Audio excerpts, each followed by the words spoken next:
అందరు సమాధానం చెప్పుకోవాలి. ఎవరు అంతరంగా ఈయనేమనుకుంటారో ఆయనేమనుకుంటారో కాదు. ఈ భయాలు మీ జనాలలో పోవాలి అంటే మీరు ఓటుతోనే సమాధానం చెప్పాలి. మీరు ఓటేసి చెప్తేనే దానికి సరైన గుణపాఠం అని నేను అనుకుంటున్నాను. ఈ అవకాశం ఇచ్చినందుకు ధన్యవాదాలు తెలియజేసుకుంటూ గౌరవనీయులు శాసనసభ అభ్యర్థి చంద్రకళ గారిని మాట్లాడతారు.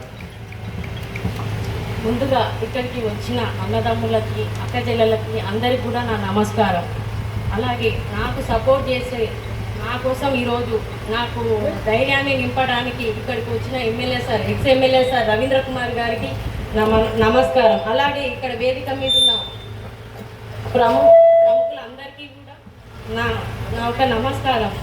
ముందుగా నా పేరు ముత్యాల చంద్రకళ, మా తండ్రి గారి పేరు ముత్యాల సర్వయ్య. నేను ఎక్కడో పుట్టినా ఎక్కడో పెరిగిందని కాదు, నేను మీ అందరి ముందు పుట్టిందానే పెరిగిందానే. ఇక్కడే నా విద్యాభ్యాసం మొత్తం జరిగింది, ఇక్కడే నాకు సొంతం ఇల్లుంది. నేనేదో వేరూరు అమ్మాయిని ఎక్కడి నుంచో వచ్చి ఇక్కడ కొత్తగా నేనైతే పోటీ చేస్తలేను. మా తండ్రి గారికి 30 సంవత్సరాల అనుభవం ఉంది రాజకీయంలో. ఇప్పుడు ఏదో కొత్తగా వచ్చి నేనేదో వేరూరు దానికి ఈ ఊరికి సంబంధమే లేదు, మీరు ఇక్కడికి వచ్చి ఎలా చేస్తారు, ఆ అమ్మాయి వస్తుంది వెళ్ళిపోతుంది, నా దగ్గర రావాలంటే ఛార్జీలు పెట్టుకుని హైదరాబాద్ దాకా రావాల్సిన పని లేదు, నేను ఉండేది ఇక్కడే. సరే, అందరికీ తెలుసో తెలియకనో అన్నారు, అన్నోళ్ళందరూ నా అన్నదమ్ములు, నా అక్క చెల్లెలనే అనుకుంటాను. నేను కొత్తగా స్పెషల్గా నేనేమి మాట్లాడాల్సిన అవసరం లేదు ఇక్కడ. అలాగే ఇంకొకటి కూడా చెప్తున్నారు, ఈ అమ్మాయి ఇప్పటి వరకే ఉంటుంది, ఈ ఎలక్షన్స్ అయిపోయిన తర్వాత వెళ్ళిపోతుంది, మీ కళ్ళకు కూడా కనపడదు. ఈ అమ్మాయిని గెలిపిస్తే తర్వాత వాళ్ళ భర్త వస్తాడు, మీరు ఎవరి కోసం సంతకాలు ఎవరి దగ్గరికి వెళ్తారు, మీరు సంతకాలు పెట్టాలని వాళ్ళ తండ్రి గారి దగ్గర పోతారా, వాళ్ళ తమ్ముడి దగ్గర పోతారా, వాళ్ళ భర్త చూసుకుంటాడు, అందరూ ఇన్వాల్వ్ అవుతారా అని అంటున్నారు. అంత అవకాశం నేను ఎవ్వరికి ఇవ్వను. ఎందుకంటే నేను ఇక్కడ చదువుకున్నాను.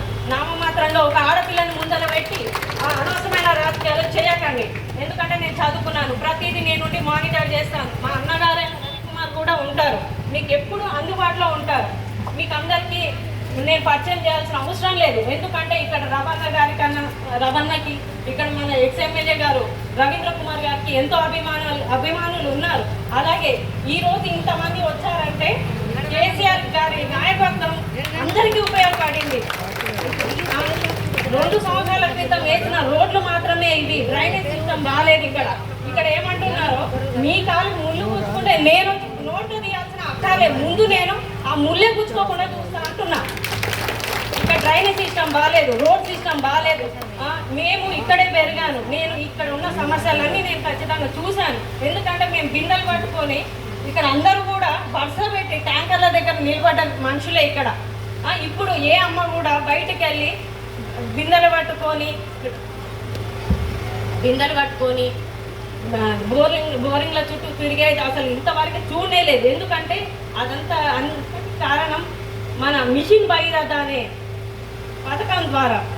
మీ అందరికీ తెలుసు, పెన్షన్లు వస్తున్నాయి, అందరికీ పెన్షన్లు వస్తున్నాయి, ఇంటింటికి నీరు వస్తుంది, కరెంటు పోయేది తెలియదు మనకి.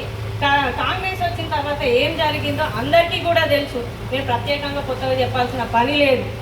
కేసీఆర్ గారు ఎన్నెన్ని అభివృద్ధి పనులు చేపట్టారో మీ అందరికీ తెలుసు.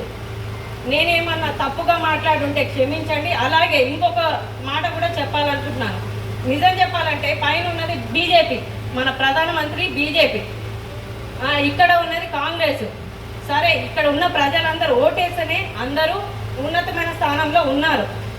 అంత మాత్రాన మేము పైన ఉన్నాం, ఇక్కడ నిధులు ఎట్లా వస్తాయి అన్న వర్షం అయితే ఉండొద్దు. ఎందుకంటే మా బాబాయ్ ఆయన బాలనాయ్ కొత్త అయినా కాదు, నేను ఆయన కొత్త కాదు, ఆయన నాకు కొత్త కాదు, ఆయన మా బాబాయ్. నేను ఎందుకు ఇయ్య బాబాయ్ అని చెప్పేసి నేను పోయి అడుగుతాను ఖచ్చితంగా. ఇక్కడ రావాల్సిన నిధులే కాక అధిక నిధులతోటి మన హనుమాన్ నగర్ 9th వార్డు మాత్రం ఖచ్చితంగా అభివృద్ధి చేస్తాను నేను ఖచ్చితంగా. ఏదో ఇప్పుడు చెప్తున్నాను, తర్వాత ఈ అమ్మాయి చేయదు అని మాత్రం అనుకోకండి. నేను ఇప్పుడు అభివృద్ధి చేసి చూపిస్తేనే నెక్స్ట్ టైం మీ ఇళ్ళలోకి వచ్చి నేను మళ్ళీ వచ్చి ఓటు అడగడానికి నాకు ఒక అవకాశం ఉంటుంది. మీరైనా నా ముఖం పట్టుకొని అంటారు, ఏదమ్మా ఆ రోజు చెప్పావు, ఈరోజు అభివృద్ధి ఏది అని చెప్పేసి మీరు అంటారు. కానీ నేను అలాంటి అవకాశం మాత్రం మీ ఎవరికి కూడా ఇవ్వను. దయచేసి నేను అందరినీ కోరుకునేది ఒకటే, నేను ఏదన్నా తెలిసి తెలవక ఇప్పుడు నేను ఏమైనా తప్పులు మాట్లాడుంటే నన్ను క్షమించండి మనస్ఫూర్తిగా. కాకపోతే నాకు ఒక అవకాశం ఇవ్వండి. మేము ఇంతవరకు కూడా పోటీ చేయలేదు. ఫస్ట్ టైం నేను 9th వార్డు నుంచి మున్సిపల్ కౌన్సిలర్గా నేను పోటీ చేస్తున్నాను. మీ అందరూ కూడా దయచేసి 11వ తారీఖు కారు గుర్తుకి ఓటేసి మమ్మల్ని తప్పకుండా గెలిపిస్తారని గెలిపించి ఆశీర్వదిస్తారని నేను మనస్ఫూర్తిగా కోరుకుంటున్నాను.